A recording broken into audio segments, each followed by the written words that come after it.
D'accord, parfait, merci pour le retour. Alors aujourd'hui, nous sommes dans la suite, vous savez, de ce que nous avons engagé comme discussion depuis le début de cette semaine. Donc vous verrez, il y a une sorte de cohérence associée à tout ceci, puisque nous allons parler aujourd'hui d'un quatrième personnage. Nous avons commencé par Osiris, ensuite Isis, ensuite Seth, c'était hier. Aujourd'hui, nous allons parler d'Horus, donc de sa naissance. Comme je dis, c'est toujours un prétexte pour évoquer le personnage en insistant sur quelques aspects qui m'ont semblé intéressants à aborder aujourd'hui parce que, naturellement, ce sont là des notions, des thèmes ou des concepts, si vous voulez, très importants. Et on ne peut pas, en une heure, comme ça, résumer l'ensemble du corpus. C'est pas possible, mais nous aurons quand même quelques éléments sur lesquels il est nécessaire d'insister pour que chacun sorte de cette discussion avec des idées relativement claires sur le personnage en question. Et vos questions, précisément, s'il y en a, permettront de cerner les contours, de préciser les contours de cette discussion du jour. Voilà. Alors, le thème du jour, c'est la naissance d'Horus, comme sous-thème aspect de la tradition des peuples soudanais, comme toujours. J'aimerais introduire le sujet en vous posant une question, bien entendu. Est-ce que quelqu'un ici peut nous dire qui est Horus de sa connaissance, s'il vous plaît? Pierre, simplement lever la main, on pourra ouvrir votre micro. En quelques mots, hein, simplement nous dire qui est Horus.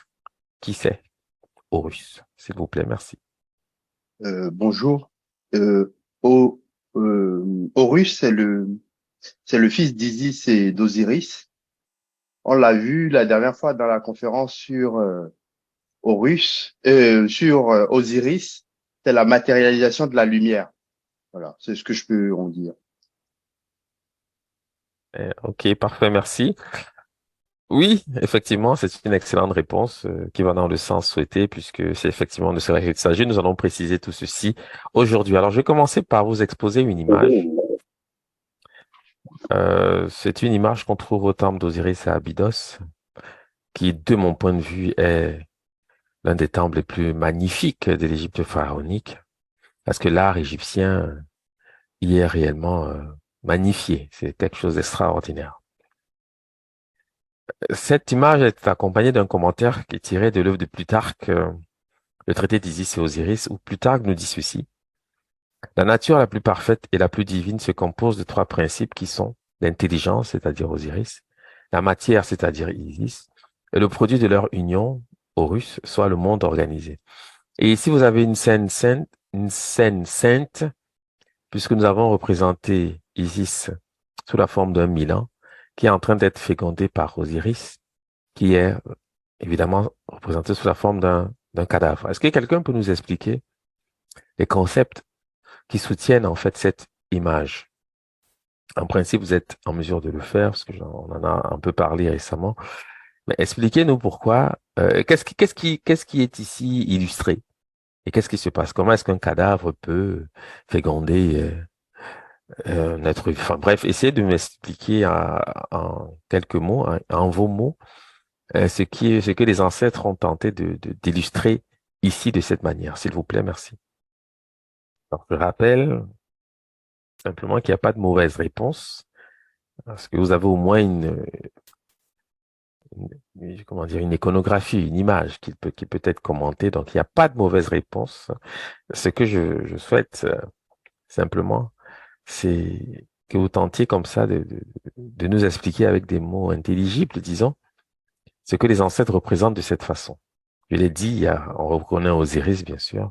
Ensuite, Isis, on sait que c'est elle parce que tout près du Milan en question figure son hiéroglyphe, c'est-à-dire le siège et désinence pour le féminin. Donc, on sait que c'est elle qui est représentée sous la forme d'un Milan, qui est une manière de la représenter dans le contexte égyptien. Alors, la question est celle-ci de savoir, expliquez-nous, euh, en quelques mots, ce que les ancêtres sont en train d'illustrer de cette façon, s'il vous plaît.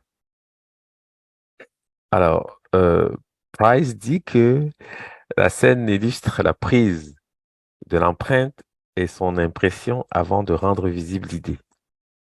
Et comme je peux remarquer que c'est assez complexe comme propos, je doute que dit dit comme ça, ce soit parfaitement intelligible pour le tout venant, mais bon, on va comprendre on va se dire que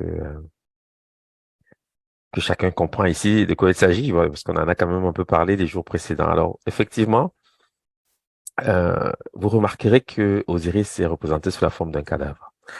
Osiris représente le monde intelligible, le monde invisible, le modèle, etc. Voilà. Et il ne peut être qu'un cadavre, bien sûr, parce qu'il n'est pas dans la manifestation, le monde manifesté. Ok.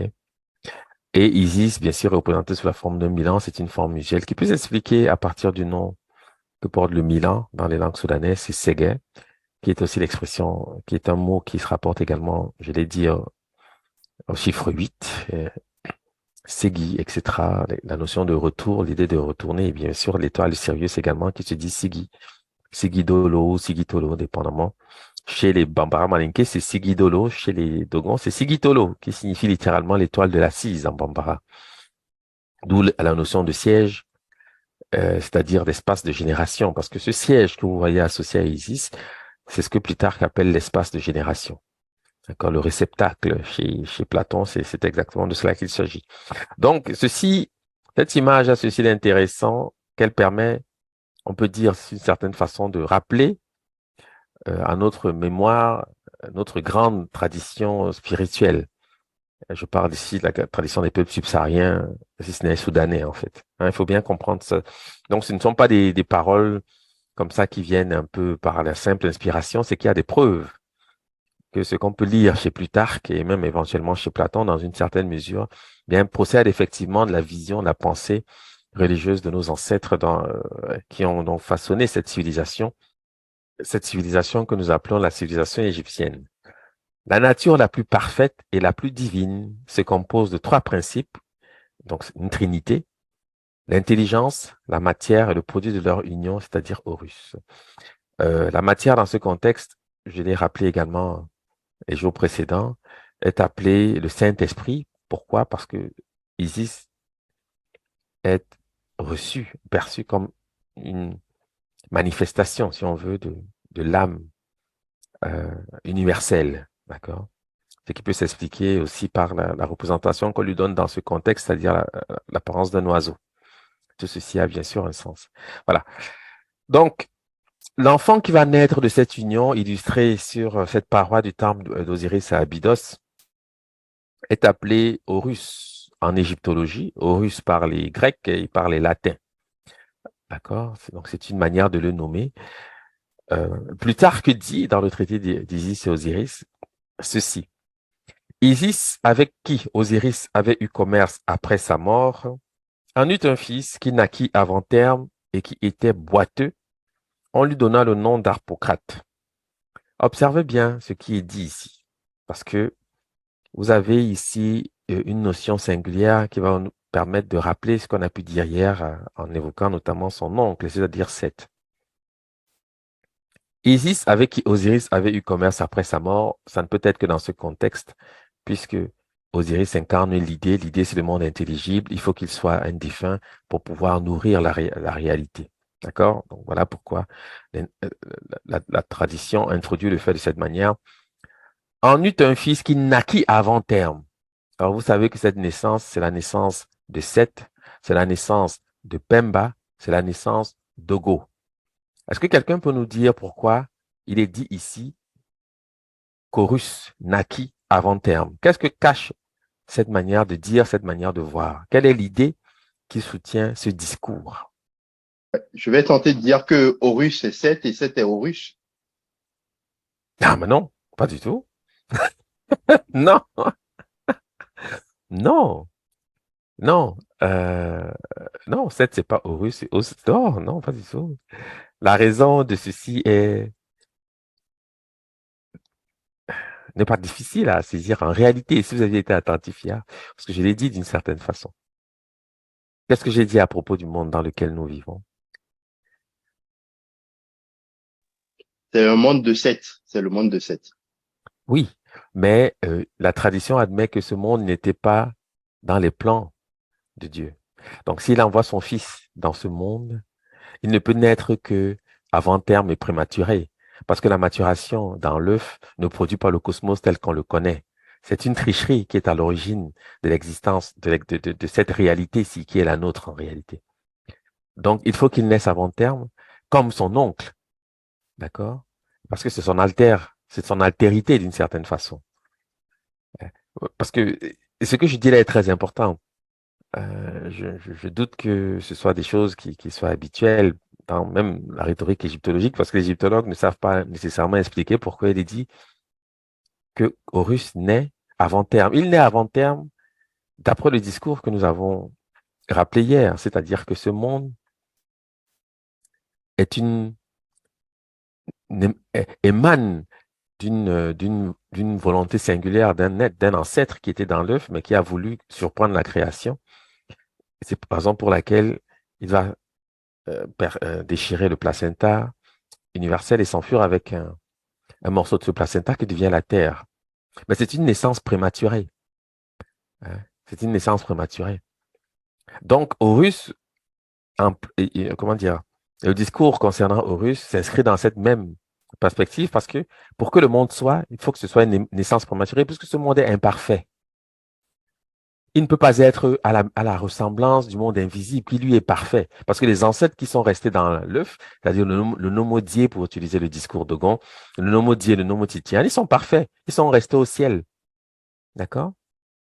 Mais ce monde-ci dans lequel nous vivons est imparfait. Voici pourquoi il naît boiteux et, enfin, on dit généralement faible des membres inférieurs. C'est ce qui justifie l'histoire de Sundiata, hein, que vous connaissez peut-être encore mieux, parce que Sundiata Keita naît exactement dans les mêmes conditions. Il naît faible des membres inférieurs. Pourquoi? Parce qu'on veut signifier par là que ce monde est imparfait. Est-ce que c'est peut-être un peu plus clair? Juste de signifier, on va pouvoir poursuivre, s'il vous plaît, parce que c'est un aspect que vous devez saisir et comprendre. C'est très clair. Ma réponse était liée au fait que je pensais que il y a le bien et le mal dans chaque personne. Et du coup, c'était ça. Je m'étais embarqué dans ça. C'est très clair, votre explication. D'accord, parfait. Alors, donc, c'est cela. Il faut bien comprendre la nature de ce monde. Il est imparfait. C'est la raison pour laquelle, eh bien, le héros culturel qui arrive dans ce monde, dans cet univers, pour créer une altérité avec le fondateur de cet univers, c'est-à-dire Seth, si ce n'est Ogo ou Satan, si vous voulez, on peut lui donner tous les noms qu'on souhaite, eh bien, il va utiliser la même stratégie pour pouvoir être dans ce monde. C'est pas possible autrement. Il ne peut pas être parfait parce que la perfection n'est pas de ce monde. Voilà pourquoi elle naît avant terme et boiteux, c'est-à-dire paralytique. Donc, Isis, avec qui Osiris avait eu commerce après sa mort, en eut un fils qui naquit. Alors, on dit que Harpocrate, ça, je le dis parce que vous devez le savoir. Quand je dis on, je dis, c'est Plutarque il dit que cette naissance eut lieu à l'époque du solstice d'hiver. Hein, donc, c'est cette célébration qui concerne plutôt Noël. Je vous ai dit que l'Égypte pharaonique, tout au moins les traditions soudanaises ont deux nouvelles an, hein, pour des raisons que je veux pas nécessairement y revenir aujourd'hui, mais sachez que dans le texte de Plutarque, si vous lisez ce texte, vous verrez qu'il dit clairement que c'est à l'époque du solstice d'hiver que naquit cet enfant, donc auquel on donnera donc le nom d'Harpocrate. Isis, avec qui Osiris avait eu commerce après sa mort, en eut un fils qui naquit avant terme et qui était boiteux. On lui donna le nom d'Harpocrate. Voilà. Alors, le nom Harpocrate, je le représente ici sous sa forme hiéroglyphique, translittéré Orpakéred, d'accord? Donc, on va dire Harpocrate d'après l'habitude des Grecs. Mais ce mot-ci, ce nom, Harpocrate, c'est un nom composé. Ça signifie littéralement Horus le enfant, avec le déterminatif qui n'appelle pas de lecture au sens littéral du terme, mais qui est quand même lu puisqu'il peut faire partie de la graphie. Que signifie Harpocrate? Littéralement, Harpocrate, d'après la lecture effective, hein, c'est Horus l'enfant. Je reprends.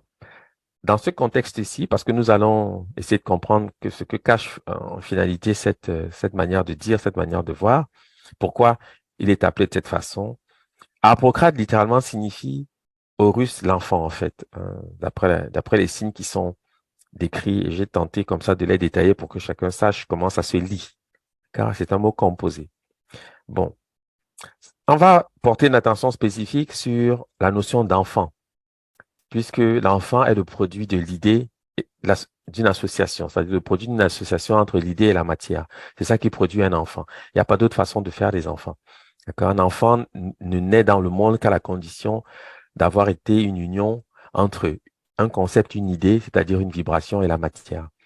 D'accord? C'est ce qui donne forme à cet être que nous appelons en français un enfant. Hmm?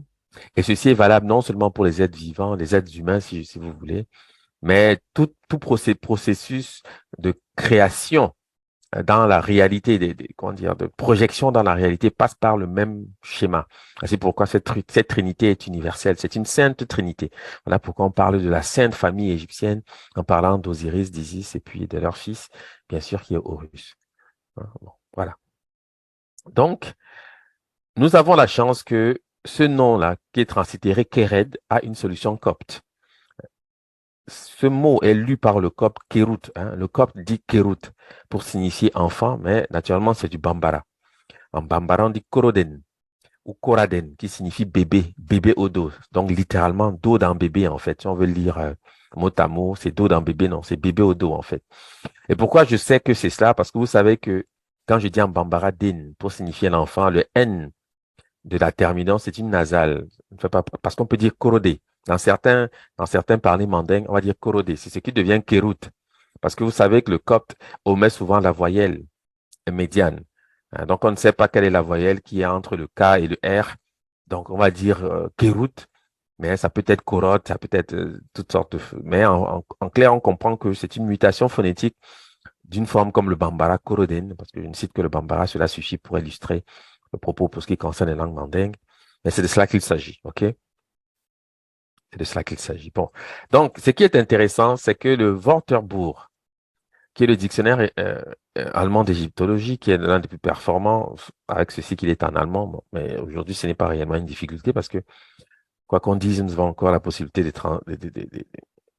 des traductions, ne serait-ce qu'avec Google, d'accord? Donc, à la page 397 ici, vous avez représenté des variantes graphiques de ce nom, qui est lu par les Grecs harpocrates. D'ailleurs, le dictionnaire prend soin de reproduire les formes grecques. C'est qui est écrit ici Harpocrates, et en copte, c'est écrit Kerut, Kerut, pour dire que c'est comme ça que ça se lit. Ce qui prouve bien, naturellement, que nous avons ici affaire à une manière de dire propre même aux langues soudanaises, d'une certaine façon. Et ce qui est intéressant avec le Wörterbuch, c'est qu'il présente des variantes graphiques. Des variantes graphiques que j'indique ici notamment avec la flèche rouge. Elles sont un peu singulières. Bon, je n'irai pas dans le détail, peut-être que vous ne voyez pas clairement, mais enfin, je vais détailler la chose ensuite. Donc, ces variantes-ci sont intéressantes. Elles sont intéressantes pourquoi? Parce qu'elles se déclinent, si vous observez bien, vous allez voir une suite de signes. Je me limiterai aux deux premiers et qui reproduisent en fait un signe qui est le signe classique. Enfin, bon, je passe les détails, vous n'avez pas la classification, donc ce n'est pas nécessaire. Mais enfin, vous avez ici représenté deux signes dans une graphie. Le sens de cette graphie, c'est sous, inférieur. C'est, bon, on peut translittérer ker ou keri, si on veut, mais sachez que c'est du bambara. C'est koro, sous, dessous. D'accord? Koro, pour dire ce qui est sous, ce qui est en dessous. Mais Koro signifie aussi ancien. Voici pourquoi parfois on parle d'Horus l'ancien. Vous verrez parfois ceci dans des textes égyptologiques. On ne sait pas toujours expliquer pourquoi il y a un Horus l'enfant et un Horus ancien. Quand vous êtes dans les langues, les parlers mandingues, vous savez, vous comprenez ceci. Pourquoi? Parce que Koro signifie dessous, mais Koro signifie aussi l'ancien. L'ancien, d'accord? Bon. Donc, je mobilise maintenant le dictionnaire mandingue publié par Maurice Delafosse en 1955, où il présente en fait les variantes du mot au sein des parlers mandingues. Ce mot est introduit par ce signe, qui dans ce contexte est ce que nous appelons un signe directeur dans l'approche analytique que nous avons baptisé la méthode Kuma. D'accord? C'est un signe très important, je passe le détail, je n'irai pas plus en détail, mais en fait, c'est un signe qui représente un support, un soutien. Donc, vous verrez les variantes, c'est Koro, Kolo, Koto, Koyo, Kole, Hoto, etc. Ce sont les appellations d'Horus. Vous devez le savoir. Qui signifie quoi? Support, soutien, contact, voisinage, fond au propre figuré, sens, signification, pilier, poutre, pieux, gage, bénéfice, intérêt, nom d'un clan, ça c'est ce que dit Maurice Delafosse. Au pied d'eux, au-dessous d'eux, contre, auprès d'eux, en présence d'eux. être supporté, être soutenu, être en contact, supporter, soutenir, traîner à sa suite, être en contact avec. Et il présente donc les équivalences dans certaines autres langues mandingues. Le vai, koro, en susu, koro signifie approcher, etc. En songhai, c'est kor, qui signifie donc soutenir. J'insiste sur cette manière de dire parce que c'est celle-là que vous allez retrouver en copte. OK? Voici la graphie, hein, le nom de russe, écrit avec les signes hiéroglyphiques. C'est son nom parce que on peut l'appeler Harpocrate. Je vous ai dit qu'Harpocrate signifie Horus l'enfant. Mais dans le dire, dans le rendu phonétique, c'est Kirut qui est Koroden en Bambara. D'accord? Voilà. C'est comme ça que c'est amené en tous les cas. Mais maintenant, on peut également écrire le nom d'Horus de cette manière-ci. Et c'est fort intéressant. Vous allez vous en rendre compte. La première chose à observer, c'est que dans cette graphie-ci, vous avez ce qu'on appelle un signe directeur. Alors, je vais faire un peu d'analyse au niveau des graphies pour que vous compreniez bien comment nos ancêtres réfléchissent et qu'est-ce qu'ils font, hein. Je parle ici du scribe égyptien. Dans cette graphie, vous avez un ensemble de signes qui produisent, lorsqu'on translitère, des lettres alphabétiques. Si vous observez la translittération, vous avez un grand H et un R. Sachez que ce grand H et ce R est déjà assumé par la tresse, je vais dire ça comme ça parce que chacun reconnaîtra, le fil tissé, si vous voulez, que nous avons ici. Et le signe qui ressemble à une sorte d'ovale, et en fait, c'est un signe qui traduit la notion de bouche. Il est réputé être une bouche, c'est le signe classé D21 dans la liste de Gardiner. Je le dis pour ceux peut-être qui connaissent un peu mieux les hiéroglyphes. Et ensuite, vous avez donc un visage, et vous avez le déterminatif qui est un faucon placé sur un pavois. Alors, ce qui est important, et la raison pour laquelle nous parlons dans ce contexte de signe directeur, et vous devez savoir ce que c'est qu'un signe directeur, ce que nous appelons un signe directeur, c'est un signe qui à lui seul suffit pour lire une graphie. Ce que le scribe fait ici, en fait, c'est qu'il fait une sorte de répétition. Parce qu'en réalité, ce visage que vous avez ici assume déjà à lui seul les lettres grand HR. À lui seul, c'est sa translittération usuelle.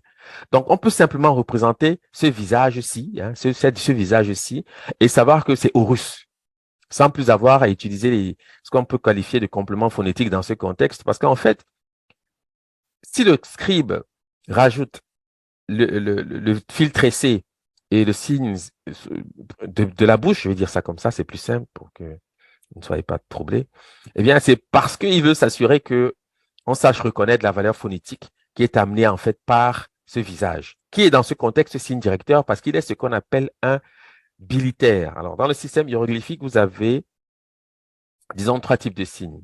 OK? Vous avez les unilitaires. Qu'est-ce que c'est qu'un unilitaire? C'est un signe qui produit une seule lettre. Vous avez les bilitaires. Qu'est-ce que c'est qu'un bilitaire? C'est un signe qui produit deux lettres. Vous avez les trilitaires. Qu'est-ce que c'est qu'un trilitaire? C'est un signe qui produit trois lettres.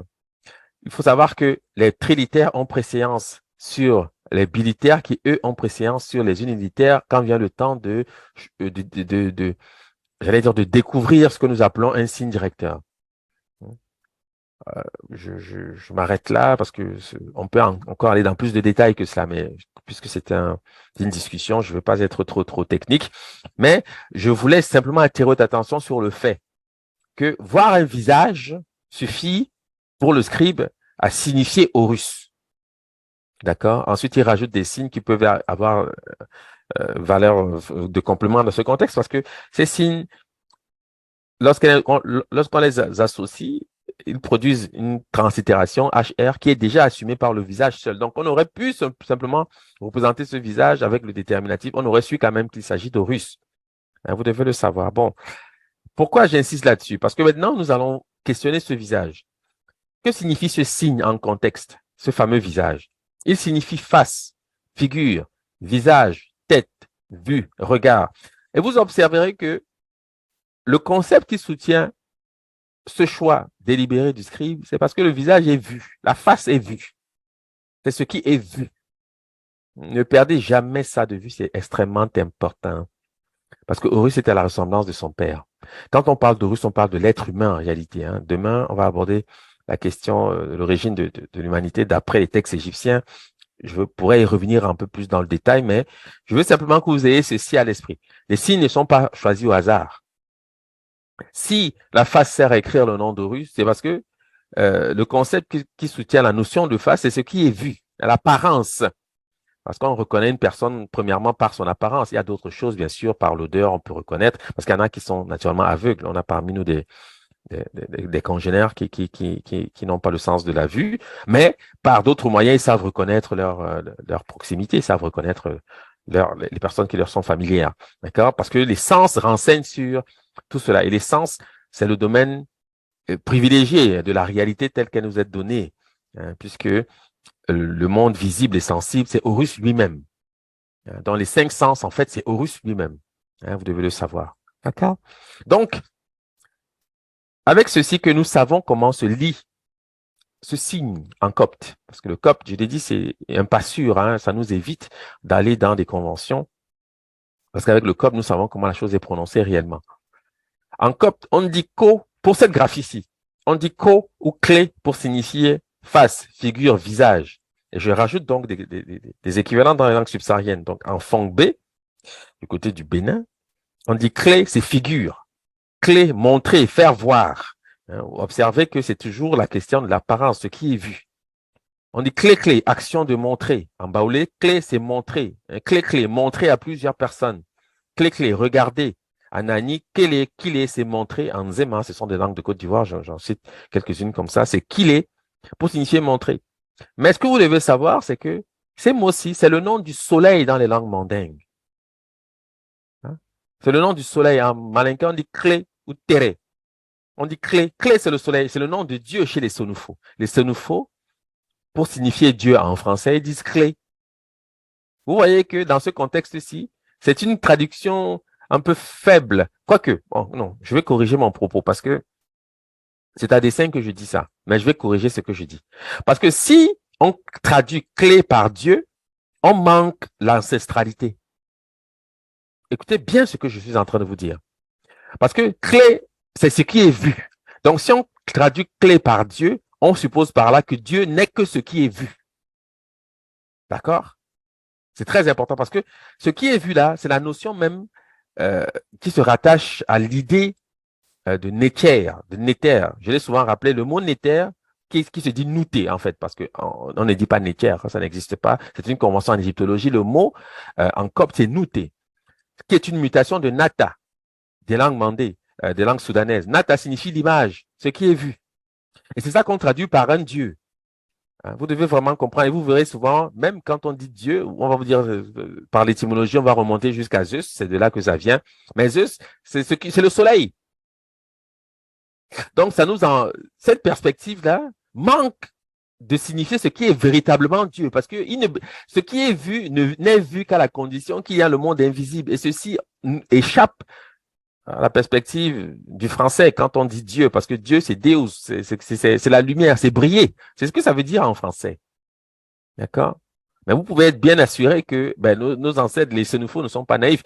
Donc, c'est parce qu'on traduit en français, on va dire clé, c'est Dieu. Oui, c'est Dieu dans le sens où c'est sa manifestation visible. Mais croire que Dieu est seulement ce qui est visible, c'est une erreur extraordinairement fondamentale, puisque ce Dieu-là, il est né avant terme, il est prématuré, il est imparfait. Ce Dieu qui est visible, là, il est imparfait. Puisqu'il naît, il meurt. Je rappelle que le soleil est réputé faire un cycle. Hein, je veux dire, tout ce qui est dans le monde visible est en mouvement, et tout ce qui est en mouvement connaît une naissance et une mort, entre guillemets, parce qu'on sait que la mort n'existe pas, ça c'est encore autre chose. Mais je veux vous montrer, je veux que vous compreniez bien la distinction qu'il faut avoir. Voilà pourquoi Horus, Plutarque le dit aussi d'une certaine façon, mais moi j'aime bien ramener les choses à quelque chose de simple. Voici pourquoi Horus est réputé être imparfait. D'accord? Parce qu'il est le monde tel qu'il est, nous est donné de l'appréhender. Quoi qu'il soit magnifique à nos yeux, sachez qu'il n'est rien en comparaison de l'œuvre divine de Dieu lui-même. Évidemment. Non.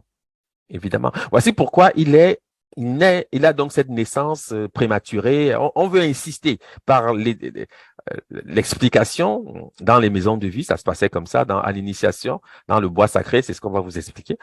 Quand on parle de Sundiata, parce que beaucoup de gens pensent que Sundiata, c'est ce fameux fondateur de l'Empire du Mali, c'est Horus Sundiata. Vous devez vraiment le savoir. On ne fait rien au hasard, il n'y a pas de Il faut pas avoir des certitudes là où enfin, vous pouvez avoir des certitudes. Pour le tout venant, ce serait une certitude, ça suffit, parce que c'est pas tout le monde qui est initié, tout le monde qui doit savoir la vérité, c'est pas tout le monde. Il y a des gens qui se contentent des apparences et ils vivent très bien. Parce que c'est aussi une charge et j'allais même dire une malédiction que d'avoir la connaissance. Pourquoi? Parce qu'elle vous trouble. Et vous n'avez pas le sommeil facile, vous n'avez pas la vie désinvolte que beaucoup de gens ont sur cette terre, hein, qui vivent, ils se lèvent le matin, ils font métro, boulot, dodo, puis voilà, c'est ça la vie. Quand une personne commence à se poser des questions profondes, il est troublé et c'est une charge. Il faut comprendre que l'initiation, c'est pas forcément un cadeau qu'on vous fait, parce que vous allez avoir des songes, des choses, et ça peut demander quelques sacrifices, même au niveau de votre environnement, de votre entourage, la famille, toutes ces choses. Donc, si vous voulez avoir une vie paisible, essayez de savoir si ce qui est fait pour vous, c'est qui n'est pas. Parce qu'en fait, il y a des choses qui ne sont pas nécessairement faites pour tout le monde. Voilà. Donc, ce que je veux dire ici, c'est que quand on dit clé, par exemple, en Minyanka, hein, ce qui sont les sénophos du Mali, et qu'on dit que ça veut dire Dieu, on peut comprendre. Parce que c'est dans la perspective du Dieu en français. On comprend. Hein, parce que Dieu, c'est la lumière. On dit Dei, c'est le jour. Bien sûr. Bien, donc, on comprend. Mais on manque l'ancestralité. Mais le Dieu, c'est celui qui est invisible, en fait. Si on est dans la perspective soudanaise, quand on parle d'Amma, Amma n'est pas, il a envoyé son fils, certes, mais il n'est pas, dire Dieu, c'est une prétention qu'il ne faut pas avoir quand on parle, parce qu'il n'est pas visible, c'est sa nature. Voilà. OK. Donc, j'ai le sentiment que la chose est claire. Et ce qui permet également, bien sûr, de restituer le copte dans son berceau soudanais aussi. Parce que quand ils disent clé pour dire face, figure, visage, ce sont des mots, comme vous le voyez en fond, c'est clé, figure, clé, montrer, faire voir, clé, clé, action de montrer, baolé, clé, montrer, clé, clé, montrer à plusieurs personnes. Vous êtes toujours dans la perspective de l'apparence, ce qui est vu. D'accord? Clé, clé, regardez, annihiler. Et c'est Horus qui assume aussi, bien sûr, le procédé de l'initiation. J'en ai parlé un peu hier, parce que je crois que c'est Jackson qui a posé l'action de savoir, mais qu'est-ce qu'il a de plus? Qu'est-ce qu'il a de plus que cette? Qu'est-ce qui donne le dessus? C'est, je dis la connaissance, mais en fait, c'est l'initiation. J'aurais dû préciser ça comme ça. C'est-à-dire, un enfant qui est initié, un enfant qui naît doit être initié au mystère pour avoir le dessus sur ses pulsions. 7 est dans nous. Il est dans notre être essentiel. Il fait partie de nous. Donc, c'est lui, les pulsions de meurtre, d'assassinat, la jalousie, la haine, bref, tout ce qui est mauvais, reconnu comme mauvais dans une, euh, une industrie sociale, c'est-à-dire les relations avec les uns et les autres, avec son prochain.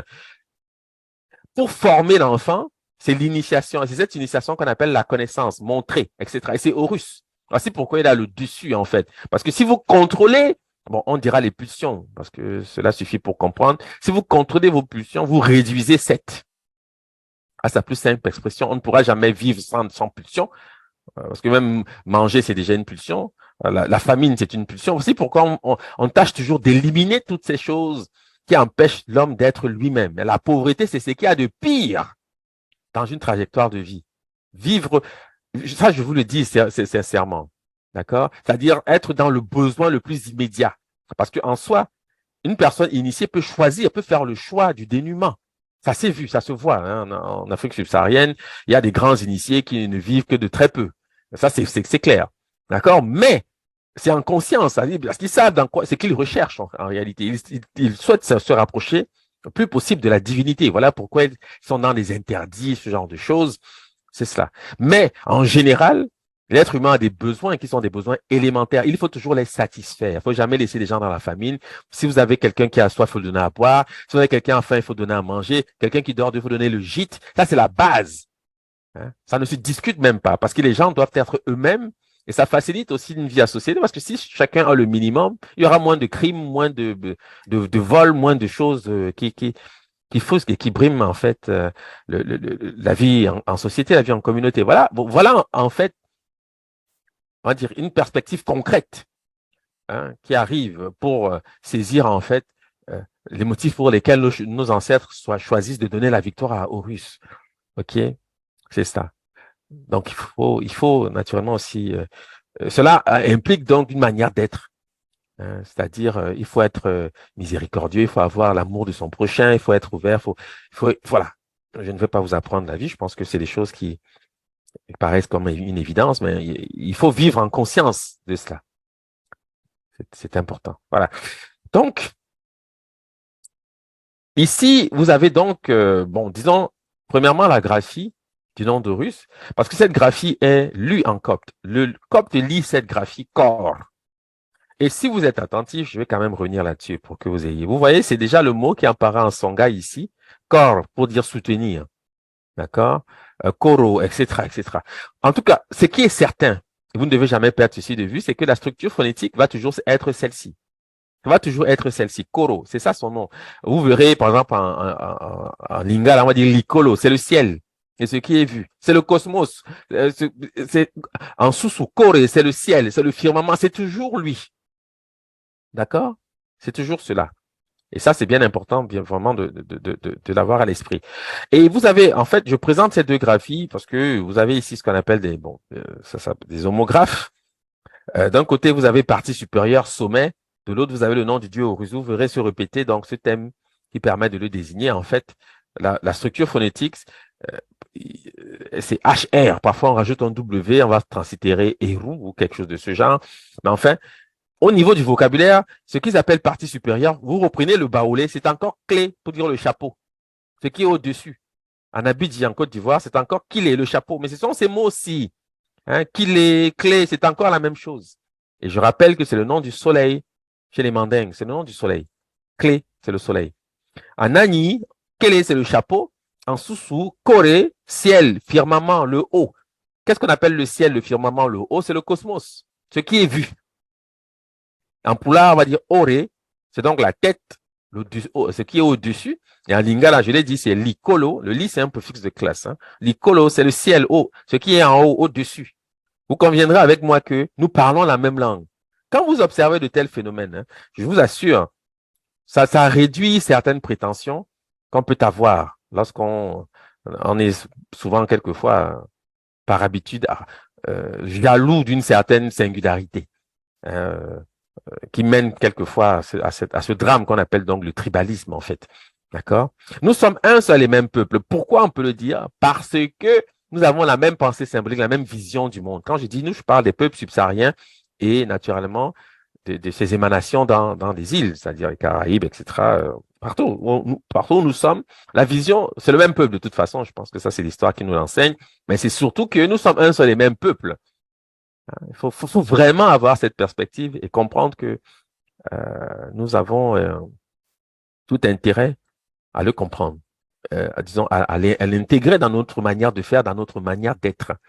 Parce que le lingala ne sait pas forcément que le nom qu'il donne au ciel apparaît dans les langues soudanaises et vice-versa pour peut-être désigner ponctuellement des choses différentes, mais quand on fait la somme des concepts, on se rend compte qu'on parle de la même chose. C'est ce qui est vu. C'est le concept sous-jacent. La face. La face.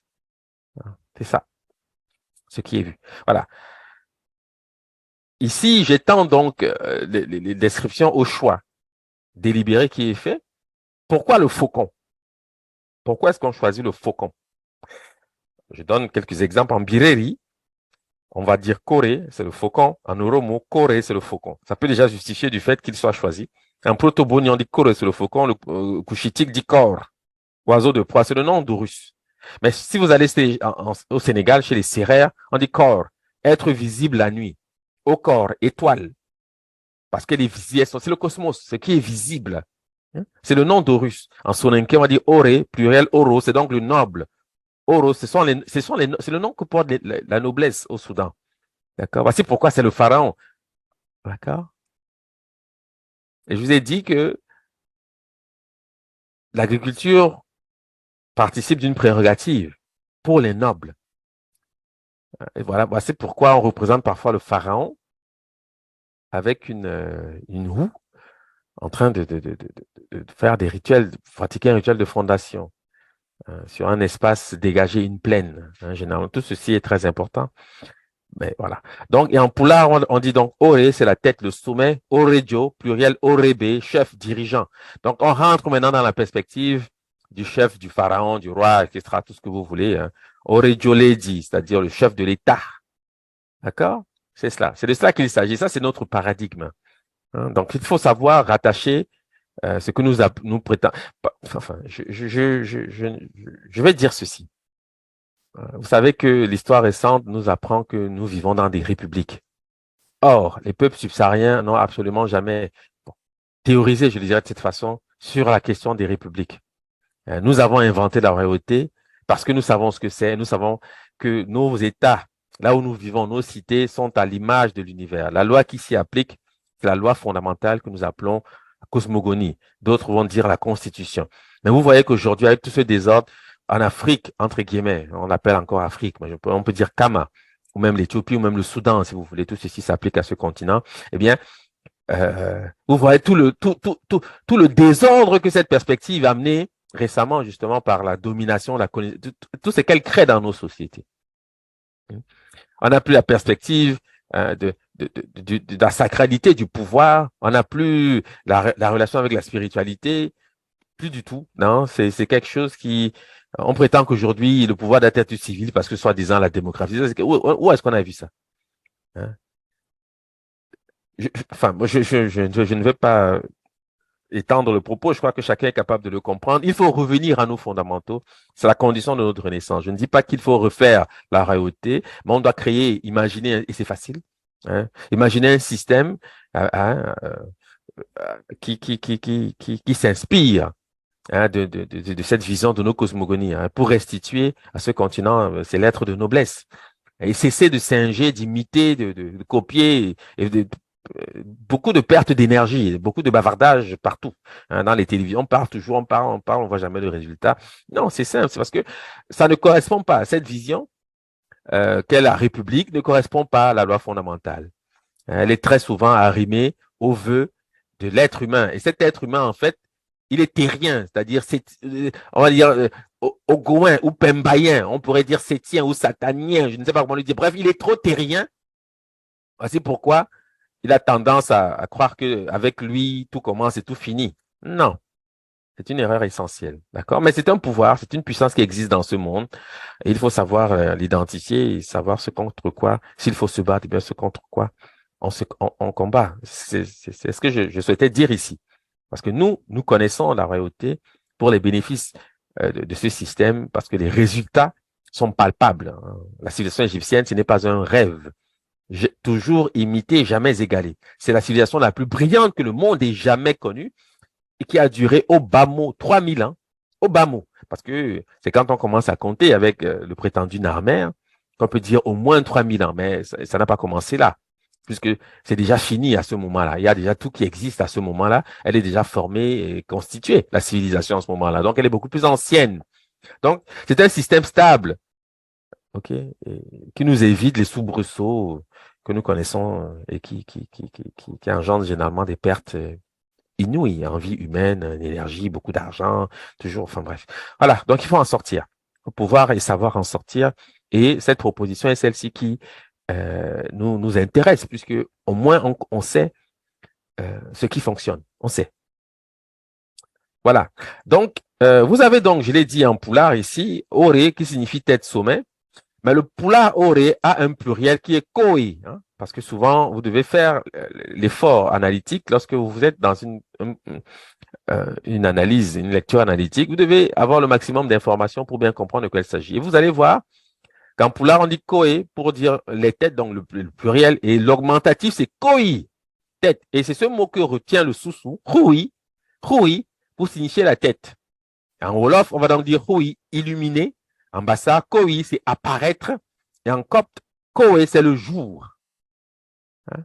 Koué, c'est ça, le jour. Qui est la lecture effective de cette graphie qui est translittérée Hérou. Vous voyez? Mais c'est Horus, puisque c'est ce qui est vu. La lumière, ce qui est blanc, pur, innocent. Hein, j'en ai parlé un peu hier, mais on revient donc à cette première intention, parce que c'est de cela qu'il s'agit en réalité. C'est toujours la même chose. Ce qui est apparent, ce qui est visible. D'accord? C'est toujours le même paradigme qui est mis en situation, qui est mis en œuvre. Et on se rendra donc compte, et c'est la chose qui est vraiment intéressante ici, c'est que ce mot paraît donc, le copte hérite de ce mot pour désigner l'enfant. En copte, on dit koi, c'est l'enfant. Ah bah ça signifie apparaître. En wolof, hui, c'est illuminer. Mais c'est aussi le nom de la tête. Donc, ce qui est vu, ce qui est apparent. Et c'est le nom du jour, bien évidemment. En copte, c'est une homophonie. On dit koi, l'enfant, koué, c'est le jour. D'accord? Mais cet enfant, bien sûr, c'est Horus. Donc, vous verrez que une fois qu'on a compris ce système, il s'agit simplement maintenant ensuite d'être attentif pour comprendre que c'est de cela qu'il s'agit. Voilà. Et ceci nous renseigne sur notre être même, c'est-à-dire qui sommes-nous? Nous sommes des êtres apparents. Donc, nous sommes dans une ressemblance, nous ressemblons à quelque chose qui nous a donné naissance. Et c'est quelque chose, c'est ce qu'on appelle Dieu. D'accord? C'est le véritable Père en soi, c'est le modèle, c'est le Père. Donc, ça nous renseigne sur ce que nous sommes nous-mêmes en situation dans ce monde. Et c'est sur quoi nous pouvons donc insister si nous souhaitons avoir de nous-mêmes déjà une idée juste. Donc, il n'y a pas à théoriser ensuite sur le racisme pour dire que certains êtres sont supérieurs, d'autres sont inférieurs. Toutes ces histoires-là, vraiment, elles sont trop terriennes. Elles sont insatisfaisantes de ce point de vue. Parce que ce qui est visible est dans cette perspective qui est que nous ne pouvons pas fabriquer cela. Personne ne peut fabriquer un arbre, personne ne peut fabriquer la moindre herbe, personne. D'accord? Donc, ça appelle une forme d'humilité quand même dans ce monde. Et le but, ceci réellement, enfin l'avantage tout au moins, c'est que on arrive par ce discours à une forme d'universalité réelle et non plus fictive, parce qu'on parle d'universalité de nos jours, mais mais ça ne concerne dans les faits qu'une portion congrue de l'humanité, c'est-à-dire ce qu'on appelle aujourd'hui les Occidentaux, parce que c'est eux qui ont eu pendant quelques siècles un discours dominant sur ces questions. Mais la vérité, c'est que on doit savoir avoir sur ces questions des idées pures et pouvoir rénover finalement nos idées concernant l'humanité, sa trajectoire et les responsabilités qui sont les nôtres vis-à-vis de cela. Voilà. Donc, le copte koi, petit, jeune, enfant, garçon, jeune homme, est homophone du bassa koi, je l'ai dit, qui signifie apparaître, surgir. Koi, faire apparaître. En son inké, on dit koi, c'est montrer, exposer. En wolof, frui, c'est illuminer. D'où rouillette, mettre la lumière. Ne rouille, faire un jet de lumière instantanée. Rouille kamaj, ça c'est du wolof. S'allumer et s'éteindre. Rouiner, produire un jet momentané de lumière. Rouitan, luciole, qui est un insecte, je pense que chacun connaît. Rouillette, illuminer une chambre au crépuscule pour un laps de temps pour chasser les mauvais esprits. Mettre de la lumière dans une chambre le soir pour chasser les mauvais esprits. Vous voyez que c'est maintenant orienté. On comprend à quoi sert Horus, cette lumière qui arrive dans le monde. D'accord? On comprend qu'il est là, il a vocation justement à chasser, entre guillemets, les mauvais esprits, puisque la lumière fait reculer les ténèbres. Bien évidemment. C'est-à-dire la lumière, c'est la connaissance. Hein? C'est la raison pour laquelle, peut-être que vous n'avez jamais assisté à cela, mais vous le verrez très clairement si un jour vous participez dans d'une initiation, vous verrez que tout ce que je dis ici, notamment la question de l'exposition et de l'illumination, le fait d'être illuminé, donc la question des torches, c'est omniprésent. Il y a même des textes qui rappellent cela. Je cite souvent le texte d'Apulée, les Métamorphoses, ou Landor, qui raconte l'histoire d'un jeune Romain, un Romain qui s'appelle d'ailleurs Lucius. Lucius, ça c'est la lumière, c'est Lux. Il s'appelle Lucius, c'est-à-dire la lumière, qui va donc être initié au mystère Isiaque. Et au sortir de cette initiation, il le raconte. Il était vêtu de blanc, avec une couronne d'épines sur la tête qui pointait comme le soleil, qui avait des pointes comme comme les rayons du soleil, et il tenait une torche à la main. Il dit même ça clairement, il dit qu'il était semblable à une statue. Il était exposé, et on expose les initiés dans les marchés, justement. D'accord? Parce que la question de l'exposition est essentielle au sortir d'une initiation. Que d'être exposé, c'est fondamental. Parce que l'initiation, c'est une renaissance. Hein. Vous mourrez symboliquement et ensuite vous renaissez. Donc, vous devez apparaître comme un enfant. Voici pourquoi c'est le thème canonique même du christianisme retenu. Cet enfant qui est exposé au roi mage, là. L'exposition est essentielle. En Afrique, on expose au soleil, c'est-à-dire un enfant qui naît, traditionnellement, j'entends. Aujourd'hui, bon, c'est dans les hôpitaux, c'est un peu différent. Mais un enfant qui naissait, le père, hein, exposait l'enfant, tendait l'enfant, les deux mains levées vers le soleil. On le montre. comme ça que ça se passe. C'est comme ça que ça doit se passer dans tous les cas, parce que ceci répond d'une vision, d'une manière de voir le monde. C'est la loi fondamentale en réalité. Quand je dis même une manière de voir, il n'y en a pas d'autre, parce qu'il n'y a pas deux spiritualités, si ce n'est la spiritualité soudanaise qui inspire toutes les autres. Toutes les religions abrahamiques, vous irez même jusqu'en Chine, vous verrez, il y aura toujours quelques traces qui demeurent de ce que je dis ici maintenant concernant ces notions-ci. C'est ça. D'accord? Mais il faut être dans la vérité du fait. Il y a beaucoup de falsifications. C'est pour ça qu'il faut faire attention naturellement. Donc, en Wolof, c'est cela. On dit hui hui, clignoter. En mandinka, koi signifie quoi? Clair, blanc, faire blanchir, blancheur, propreté, innocence. D'où la koi qui en dérive, établir l'innocence de faire blanchir. Malinké de Nyokolo. Koi, c'est être ou devenir blanc, clair en sous-sous, c'est ri, quelque chose de ce genre, pour dire le jour. C'est quelque chose d'extraordinaire. Et ceci nous renseigne sur l'essentialité de ce fameux tribunal d'Osiris et du thème générique des anciens Égyptiens qui apparaît à travers un texte qu'on appelle généralement le livre des morts, mais qui a pour titre exact le livre de la sortie au jour. C'est le livre de la naissance. La sortie au jour, là, c'est ce que je vous dis, c'est l'initiation. Quand on sort au jour, c'est l'initiation. D'accord? Donc, chaque enfant qui naît dans ce monde, c'est un Horus. Ça, il faut le savoir. Donc, il doit être initié. Et c'est par la connaissance qu'il va dominer son oncle maternel qui est Seth. C'est par la connaissance. C'est le seul moyen. C'est par l'initiation qu'on parvient à dominer le mal, la méchanceté, les mauvaises choses. C'est ça. C'est par la connaissance, c'est-à-dire l'initiation. D'accord? Mais Seth est là, naturellement, le bénéfice, c'est qu'il éprouve, puisque nous sommes chaque jour éprouvés par nos pulsions. Est-ce que je vole? Est-ce que je ne vole pas? Est-ce que je mens? Est-ce que je ne mens pas? Est-ce que je tue? Est-ce que je ne tue pas? Est-ce que je triche? Est-ce que je ne triche pas? La question est toujours posée. À chaque carrefour de votre vie, vous avez ces choix. C'est Seth qui nous éprouve. Et les bons choix sont généralement institués ou, comment dire, sont définitifs par l'éducation et par la connaissance. C'est parce que vous connaissez, par exemple, les conséquences d'un acte. C'est à ça que sert d'ailleurs la loi. Voilà pourquoi Mahat y veille. Parce que vous connaissez les conséquences potentielles d'un acte que vous allez choisir de ne pas voler plutôt que de voler, de ne pas tricher plutôt que de tricher, de ne pas tuer plutôt que de tuer, etc. C'est cela. D'accord? Donc, c'est par la connaissance qu'il faut comprendre, en fait, ce phénomène qui est décrit comme ça avec quelques mots savants. Mais enfin, j'espère rendre ça aussi clair que possible. Voilà. Et vous voyez donc apparaître les mots de l'innocence, c'est-à-dire le tribunal. Vous êtes jugé. Voici pourquoi nos ancêtres ont statué que le défunt était jugé, parce que l'enjeu du défunt, le défunt, c'est quoi? C'est un modèle, c'est une idée. Quand je meurs, je portais un nom. Quand je meurs, je passe dans le monde invisible. Mais comment dire, ma vocation en tant qu'immortel, en tant qu'ancêtre, est de me réincarner dans la réalité. Et la manière de me réincarner, c'est que mon nom soit partagé par ceux qui vont venir dans le monde, parce que mon nom, c'est une vibration. Donc, un enfant qui porte mon nom, c'est moi-même. C'est moi-même. D'accord?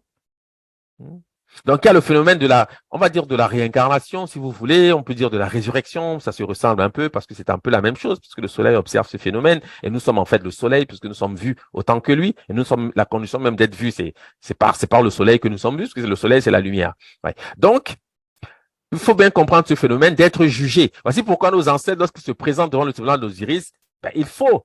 Et c'est Osiris qui est le maître du monde souterrain, parce que c'est lui le maître, le modèle, le premier ancêtre, c'est lui. Il incarne l'idée avec grand I. Il est toutes les vibrations. Il est cela. C'est lui. Ouais. Voici donc pourquoi on vous dit que vous êtes jugé après votre décès. Je sais que ça ressemble souvent à ce qui se dit ailleurs, mais est-ce qu'ils ont cette profondeur? Est-ce qu'ils ont cette compréhension? Est-ce qu'ils ont cette vision? Non. Parce que cette vision, c'est par les mots soudanais qu'on arrive à comprendre. C'est-à-dire, il faut parler ces langues-ci pour avoir cette religion-là. Vous ne pouvez pas être romain, vous nous dire que je ne sais pas qui va vous juger quand vous allez mourir. Jésus est assis à la droite de son Père.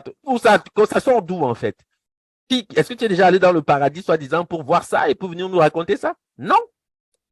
C'est parce que nous parlons une langue que cette langue a codifié une tradition et on reconnaît à l'exercice qui a copié et qui est détenteur de cette tradition essentielle qu'on appelle la religion.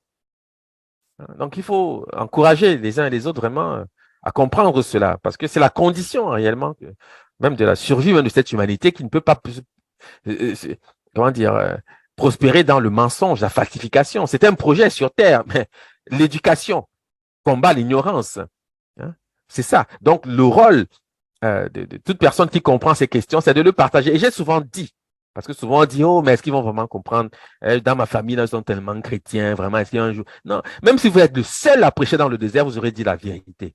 Et vous serez reconnu pour cela. Ça, moi, je vous dis toujours une chose, n'ayez jamais l'inquiétude de ne pas être compris. Si vous connaissez la vérité, c'est la vôtre, et que par l'exercice intellectuel, vous sentez que c'est ça qui est la vérité, vous devez la partager. C'est un devoir. Parce que vous serez jugé pour cela. Parce que la vérité, c'est un privilège qui vous est donné. C'est quelque chose c'est comme un don qui est fait. Il faut savoir en user parce que l'humanité, c'est comme les doigts de la main. On n'est pas tous égaux devant les questions essentielles. On n'a pas tous les mêmes talents. Donc, si vous avez un talent singulier et l'avantage de comprendre certaines choses avant d'autres, il ne faut pas vous dire, mais est-ce que ça vaut c'est même la peine d'aller expliquer ça? Il faut le faire. Il faut que ces gens entendent au moins une fois dans le cours de leur vie cette vérité. Et même si vous êtes le seul, j'insiste. Parce que il y a souvent ce sentiment que, comme on est le seul à le dire, on parle, personne, les gens ne comprennent pas. Non, ça ne veut pas dire qu'il faut cesser. Au contraire, un jour vous serez reconnu pour avoir dit cela. Un jour vous serez reconnu pour avoir défendu la vérité. C'est pour ça. Et je parle comme ça, par exemple, de la vie sociale dans nos familles, mais c'est vrai partout. C'est-à-dire que si vous êtes dans une situation d'oppression et que vous avez le sentiment qu'il faut engager un combat de libération, il faut le faire. Parce que la mort, c'est pas ce qu'il y a de pire, elle n'existe pas. J'ai dit, mais c'est que j'insiste, c'est rappeler que vous ne pouvez pas être vous touché par la grâce, hein, le don divin, et ignorer cela. D'ailleurs même, si c'est réellement le cas, vous n'allez même plus dormir. Vous allez être hanté par toutes sortes de songes jusqu'à ce que vous vous leviez, vous prenez votre bâton de pèlerin, vous commencez à marcher. Parce que quand c'est chaud, quand c'est fort là, vous ne pouvez même pas résister. Ça, je vous le dis aussi, c'est comme ça, de toute façon. Voyez. Donc, voici pour le vocabulaire, et tous ces mots se rapportent à ce personnage qu'on appelle Horus. J'aurais pu poursuivre réellement, parce qu'à la suite de ça, il y a beaucoup de choses qu'on peut dire. Il y a des mythes qui soutiennent ceci. Il y a plusieurs choses qu'on peut dire, mais aujourd'hui, bon, j'ai pas voulu être très long et me limiter simplement à illustrer cette naissance d'Horus qui est en fait bien sûr la naissance du soleil, mais surtout rappeler qu'il est premièrement ce qui est vu. Et il n'est que cela. Donc quand on dit Dieu en français, qui procède de dies, etc., on ne parle que du cosmos, de ce qui est vu. On ne parle pas du véritable Père. On ne parle pas de lui. D'accord? C'est avec les Soudanais qu'on comprend qu'en fait, non, ça ne se limite pas à ce qui est vu. Le monde n'est pas seulement ce monde-ci, ce monde, c'est Seth qui est là-dedans. Oui, c'est seulement venu le combattre. Hein? Il y a son utilité, mais il est seulement venu pour ça. Mais en arrière, il y a la perfection. Et c'est Dieu qui possède cette perfection. Ouais? C'est ça qui est important. Il faut bien comprendre cela. C'est très important. Donc, je rajoute simplement quelques homophones pour étendre un peu la compréhension. Par exemple, chez les Dogons, on va dire koi pour signifier coudre. Apparemment, ça apparaît comme ça loin hein, de ce que je suis en train d'énoncer, mais en fait, c'est exactement ce dont je parle, parce que cette couture-là, c'est l'association de deux choses, l'idée et de la matière. Les Soudanais utilisent l'image du tissage pour signifier l'acte sexuel. Je l'ai déjà dit à maintes occasions. C'est pour ça, par exemple, qu'on appelle les rois chez les peuples bantous, on les appelle mfumu. Fumu signifie coudre, la couture. En Chiluba, mufumu, c'est la couture. Et mfumu, c'est le nom du roi, hein, de l'empereur. En Kikongo, partout au Congo, c'est ça. Mfumu, c'est ce que ça veut dire. D'accord? Donc, ne perdez jamais de vue. D'ailleurs, c'est la raison pour laquelle les Grecs appellent la double couronne pshent, qui signifie en copte la tresse. Parce que le tissage, le tressage, c'est la métaphore que nos ancêtres utilisent pour signifier l'acte sexuel. Cet acte sexuel concerne deux choses. L'idée et la matière, c'est-à-dire le père et la mère. D'accord? C'est ça. Et vous voyez, donc ici apparaît un ensemble de faits, ce ne sont que quelques exemples. En Zarma, c'est-à-dire en Songhai, on va dire Koi, c'est le nom du roi, pour signifier le roi. En Pende, au Congo, Koji, c'est le faucon, c'est l'épervier. En Zulu, Kosi, c'est le roi, le chef, le souverain. C'est même aussi Dieu. D'ailleurs, on dit Kosi pour signifier Dieu. C'est quelque chose d'extra, enfin, en français. Hein. Donc, vous voyez que on comprend pourquoi les peuples soudanais ont ce qu'on appelle un culte solaire au sens littéral du terme. Parce que souvent, quand on en parle en relation avec l'Égypte antique, C'est pour dire que comment ils pouvaient adorer un astre. Vraiment, ils étaient des parfaits idiots. Sauf qu'en français, Dieu signifie la lumière, c'est-à-dire le soleil. Donc, on n'échappe quand même pas à cette objectivité. Donc, il faut être en paix avec cela. C'est d'autant plus que, par exemple, plusieurs langues subsahariennes utilisent le nom du soleil pour signifier Dieu. Par exemple, en Bassa, Job, c'est le soleil. Objectivement, c'est le nom du soleil. Job. Mais on utilise Job pour signifier aussi Dieu. Et ce que je dis là, c'est vrai dans un nombre conséquent de langues dites bantou. Vous voyez? Donc, ça montre que il n'y a pas de compréhension autre que celle-ci qui consiste à donner, j'aurais pu dire à César ce qui appartient à César, mais je dis non, donner à Horus ce qui appartient à Horus, hein, donner au nomo ce qui appartient au nomo. Je parle ici du nomo euh, au sens soudanais du terme, c'est-à-dire le fils qui va être envoyé sur terre, etc. C'est-à-dire, c'est ça, c'est le soleil. Il n'y a pas de spiritualité en dehors de cela. Le soleil, c'est le premier intercesseur, c'est lui qui parle à son père. Il est à la ressemblance de son père. Donc, parler au soleil, c'est comme si on parle au père lui-même. Parce que c'est ce père, il nous a donné ce soleil pour qu'on soit en situation avec lui. Donc, il faut célébrer cet astre qui nous donne la lumière, qui nous permet de voir, en fait. C'est ça. C'est notre premier, comment dire, moyen de connaissement. C'est-à-dire, la connaissance n'est possible qu'à la condition du soleil. C'est clair. Donc, en passage, il est dit Koi, c'est apparaître en mandinka, Koi, blanc, blancheur, innocence, ce qui permet encore une fois de rappeler que nous parlons effectivement la même langue. Je le dis, parce que quand je dis blancheur, innocence, et de l'autre côté, je dis apparaître, là, une chose ne peut apparaître qu'à la condition de la clarté, de la lumière. Il est la lumière. Hein, je suis la lumière, je suis. Oh, ouais, à la suite de cela, on peut dire plusieurs choses qui sont intéressantes, qu'on retrouvera dans des textes abrahamiques, mais sans jamais assumer qu'on parle du soleil en réalité. Voilà, mais c'est de ça qu'il s'agit. Ouais. OK, bon. Plutarque dit ailleurs que les Égyptiens ont coutume d'appeler Horus Sémine, c'est comme ça que c'est rendu en français, nom qui signifie ce qui est vu. C'est ce que dit Plutarque. Il dit, ils ont coutume d'appeler Horus Sémine, nom qui signifie ce qui est vu, parce que le monde est sensible et visible. Maspero, qui était un égyptologue français, commente ce passage de Plutarque. Il dit, je n'ai pas encore rencontré dans les textes égyptiens le mot, bon, lui il écrit Kamen ou Kemin, appliqué à Horus, mais je ne doute pas qu'on le trouve quelque jour. Ce mot veut donc dire qui est vu, visible, évident, manifeste, et son sens le plus général est celui de l'évidence ou de la manifestation. Hein. Donc Dieu se manifeste dans le monde à travers son Fils. D'accord? Il se manifeste dans le monde à travers les dieux, c'est-à-dire les fétiches. Il faut comprendre ça. Quand on parle d'une religion, là, vous devez savoir qu'il n'y a pas il y a point de religion sans représentation. C'est qu'on est en train de faire, je ne sais quoi, mais ce n'est certainement pas de la spiritualité utile. Parce que dans le monde, il y a un être qui ne veut pas ça. Vous devez savoir ça. C'est-à-dire, quand vous avez un bon fétiche, là, il faut savoir que ça combat quelque chose et cette chose ne veut pas ça. Donc, on va vous amener dans des circuits bizarres pour vous faire croire des choses qui sont des fumisteries en réalité. Vous direz non, il ne faut pas représenter les choses. Depuis quand? Le principe même de la représentation, l'homme même, c'est une représentation. Donc, et les arbres, ils existent bien. C'est-à-dire qu'il y a une volonté de nous familiariser avec les représentations. Donc, le fétiche, c'est ça, c'est bien. Et il faut avoir ses fétiches. Hein, ça, c'est clair. Il faut bien comprendre ça. C'est ça qu'on appelle les dieux. Les fétiches, c'est-à-dire les dieux au sens copte du terme, c'est-à-dire nouté, parce que nouté est traduit par Dieu dans les textes religieux, notamment le christianisme, ils traduisent nouté par Dieu. Nouté, c'est dans les langues dogon, c'est nata, pour signifier l'image, l'écriture même, parfois le signe d'écriture, le dessin, c'est ça que ça veut dire. D'accord? Donc, c'est-à-dire que les dieux sont les manifestations visibles d'un être unique qui est caché. C'est ça qu'on appelle les dieux. Voilà pourquoi vous avez donc l'angéologie. On va vous parler de l'ange Gabriel, l'ange Michael. Ils sont toujours orientés. Il y en a un qui est combattant, l'autre qui est messager. Vous croyez que c'est pourquoi? C'est parce que dans même les fétiches, il y a des fétiches qui sont pour soigner, d'autres pour faire la guerre, d'autres pour, je ne sais pas. Il y a plein de choses qui existent.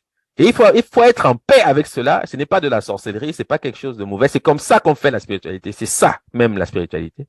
Parce que toutes les religions en fait utilisent les mêmes outils, mais puisque elles ont l'avantage du discours, elles vous font croire des choses qui n'existent que dans votre esprit. Parce que la réalité est celle-ci qui, quand on observe les phénomènes, ils sont absolument les mêmes. Sauf que vous, on va vous diaboliser, dire que vous êtes des fétichistes, des animistes, de toutes sortes de choses, et vous allez naturellement abandonner cela parce que ça ne fait pas civiliser. Et vous allez aller vers les églises où on va vous féticher correctement, vous ensorceler parfaitement.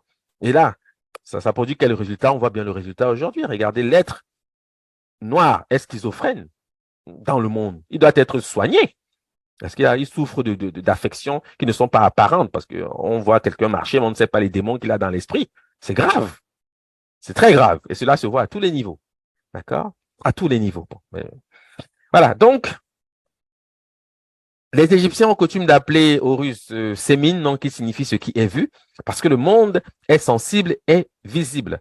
Maspero commente ce passage en rappelant que lui n'a jamais vu ça, mais que ça signifie visible, évident, manifeste, et son sens le plus général est celui de l'évidence et de la manifestation. Ce qui est vrai. Et ce mot Sémine, j'en ai parlé à d'autres occasions, c'est Saman, pour signifier le ciel. En Aoussa, Samania, ça veut dire le cosmos. Voilà, ce sont des choses qui devient le chiffre 8, Somante pour signifier le chiffre 8. Pourquoi le chiffre 8? Parce que le chiffre 8, c'est l'éternel retour, donc c'est la course du soleil, etc. Ça devient le thème des années. Je vais en parler un peu quand je parlerai du zodiaque la semaine prochaine, du zodiaque d'Ogon. Je vais aborder ces questions un peu plus dans le détail. Voilà. Donc, on va conclure par une ouverture, simplement que j'ai voulu un peu aborder aujourd'hui. Vous parlez de quelque chose de spécifique parce que l'histoire d'Horus, ne s'arrête pas à ce texte de Plutarque. Il y a des textes égyptiens même qui parlent de cela. Et d'ailleurs, Plutarque aussi aborde le sujet que j'aborde ici. Je vais citer ici Pascal Ballet, qui écrit qu'une tradition bien établie fait des environs d'une ville qui s'appelait Bouto, le lieu où l'on peut situer le fourré de Kémis, où se réfugia Isis à la naissance d'Horus. Alors l'histoire, elle est longue, elle est rapportée par Plutarque. Plutarque raconte qu'Isis, au retour donc de Byblos, va se cacher dans les forêts, les marais de Kémis, pour enfanter. Et Horus va donc naître dans les marais de Kémis. Ces marais sont réputés être proches d'une ville qui s'appelle Bouto. C'est cette ville que j'ai indiquée ici en rouge. Euh, pour que vous sachiez la situer, c'est dans le delta. Et c'est ce vers quoi j'ai souhaité faire porter notre conclusion. Alors, selon la légende osirienne, Isis aurait mis au monde et élevé Horus, son fils, dans des marais localisés près de Bouto. Parce qu'en fait, c'est un thème mythique. Personne n'a jamais vraiment trouvé ces marais dits de Kémis. Ce sont les Grecs qui donnent ce nom à cet espace qui est censé être le lieu où Isis a enfanté. D'accord? Donc, selon la légende osirienne, Isis aurait mis au monde et élevé Horus, son fils, dans des marais localisés près de Bouto, une ville située au nord-ouest du delta, marais auquel les Grecs ont donné le nom de Kémis. OK? Et il est question pour nous de savoir d'où vient ce Kémis. Ce nom de Kémis-là, le voici ici. En copte, parce que vous devez comprendre pourquoi les Grecs ont utilisé la formule Kémis pour désigner cet espace. En copte, Kémès signifie les parties génitales, les fesses. D'accord? Mais le mot existe dans un nombre conséquent de langues, notamment éthiopiques. Et même, ce mot est passé dans les langues sémitiques. On le voit ici notamment avec l'acadien, l'araméen, l'hébreu. Et en Gaze, qui est en Éthiopie, on dit Kems, utérus, matrice, pubis, tigre, Kems, pubis, abdomen, tigrinia, Kemsi, le vagin, biline, crimès, quelque chose de ce genre. Hein. Partie génitale, amarique, c'est Ems, vulve, vagin, etc., etc. Béja, Kumsa, acadien, Hemsu, région hypogastrique, en araméen, Kumsa, c'est l'abdomen, en hébreu, Komas, en syria, Kumsa, c'est l'abdomen. Donc, quand on vous dit que Horus est né dans les marais de Kémis, en fait, on est simplement en train de parler de l'utérus, du sexe de la femme. Vous savez que le delta a cette forme singulière qu'il rappelle donc la forme du pubis, et nos ancêtres en étaient bien informés, ils savaient cela, d'accord? Pour cette raison que, naturellement, c'est par ces lieux-là qu'on fait naître Horus.